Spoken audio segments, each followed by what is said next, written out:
Anatomi dan fisiologi sistem pernafasan.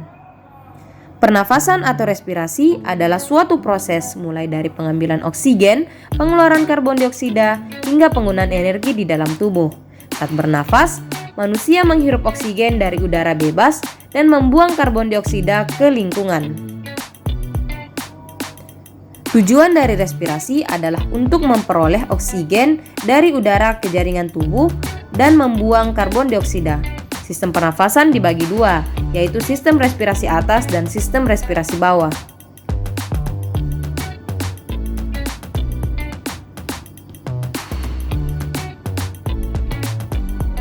Alat-alat sistem pernafasan. Yang pertama, hidung dan rongga hidung. Hidung adalah organ terluar yang langsung bersentuhan dengan gas atau udara untuk bernafas. Fungsinya untuk menghirup oksigen dan sebagai jalur keluarnya karbon dioksida. Pada permukaan rongga hidung terdapat rambut-rambut halus dan selaput lendir yang berfungsi untuk menyaring udara yang masuk ke dalam rongga hidung.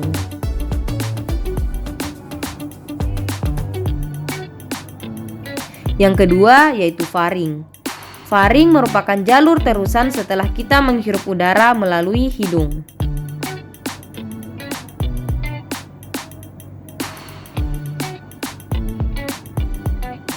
Fungsi utama dari faring adalah menyediakan saluran bagi udara yang masuk dan keluar dan juga sebagai jalan makanan dan minuman yang ditelan. Faring juga menyediakan ruang dengung untuk suara percakapan. Yang ketiga yaitu laring yang dikenal sebagai kotak suara, merupakan penghubung untuk faring dan trakea. Di bagian ini terdapat pita suara dan katup epiglotis yang memisahkan saluran makanan dengan saluran udara. Fungsi utama dari laring adalah untuk menghasilkan suara dan juga sebagai tempat keluar masuknya udara.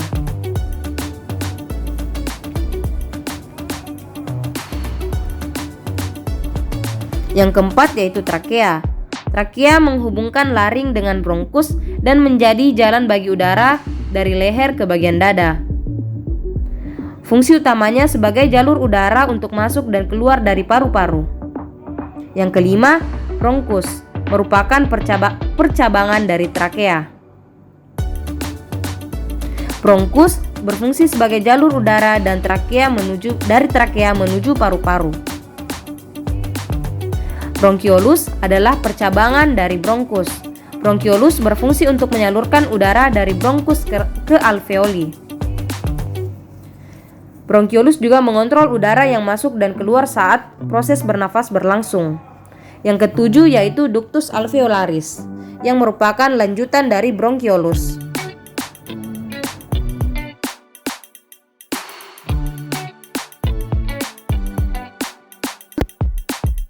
Alveolus. Alveolus merupakan gelembung-gelembung yang berisi udara dalam paru-paru dengan jumlah sekitar 300 juta buah. Bentuk jamak dari alveolus adalah alveoli. Pleura. Pleura adalah membran tipis berlapis ganda yang melapisi paru-paru. Pleura terbagi menjadi dua, yaitu pleura visceralis dan pleura parietal. Pleura visceralis yaitu selaput tipis yang langsung membungkus paru-paru, dan parietal yaitu selaput yang menempel pada rongga dada. Paru-paru merupakan organ vital pernapasan. Letaknya berada di rongga dada di atas diafragma. Paru-paru terbagi menjadi paru-paru kiri dan paru-paru kanan. Paru-paru terbagi lagi menjadi beberapa segmen. Paru-paru di sebelah kanan dan paru-paru di sebelah kiri terbagi menjadi beberapa segmen.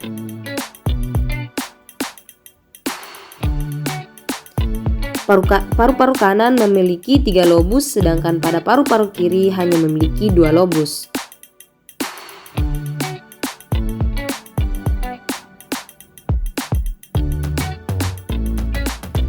Paru-paru kanan dengan total 10 segmen. Pada lobus superior terdapat segmen anterior, apikal, dan posterior. Lobus medial, segmen medial dan lateral. Lobus inferior, anterior basal, posterior basal, superior, lateral basal, dan medial basal. Paru kiri total 8 segmen, lobus superior, segmen anterior, apikoposterior, superior, inferior. Lobus inferior, anterior medial basal, posterior basal, superior, dan lateral basal. Fisiologi pernafasan. Pada saat respirasi, ketika tubuh kekurangan oksigen, maka oksigen yang berada di luar tubuh dihirup melalui organ pernafasan yang disebut inspirasi. Dan ketika tubuh kelebihan karbon dioksida, maka tubuh berusaha untuk mengeluarkan karbon dioksida dari tubuh ke keluar tubuh.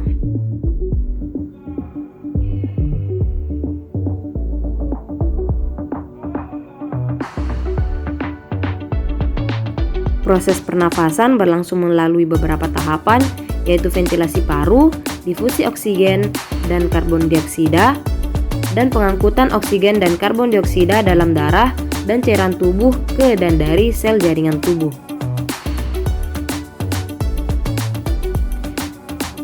Keluar masuknya udara terjadi melalui dua proses, yaitu inspirasi dan ekspirasi. Terdapat 4 macam volume paru, yang jika dijumlahkan sama dengan volume maksimal paru yang mengembang atau disebut juga dengan total lung capacity. Volume pertama yaitu volume tidal, merupakan jumlah udara yang masuk ke dalam paru setiap kali inspirasi atau ekspirasi pada setiap pernapasan normal. Nilai rata pada kondisi istirahat yaitu 500 mili. Yang kedua, volume cadangan inspirasi, merupakan jumlah udara yang masih dapat masuk ke dalam paru pada inspirasi maksimal setelah inspirasi biasa dan di atas volume tidal, digunakan pada saat aktivitas fisik. Volume cadangan ekspirasi merupakan jumlah udara yang dapat dikeluarkan secara aktif dari dalam paru melalui kontraksi otot ekspirasi secara maksimal setelah ekspirasi biasa. Nilai rata 1000 mili. 4. Volume residual, merupakan udara yang masih tertinggal di dalam paru setelah ekspirasi maksimal. Nilai rata 1200 mili. Sekian penyampaian mengenai sistem pernafasan. Terima kasih.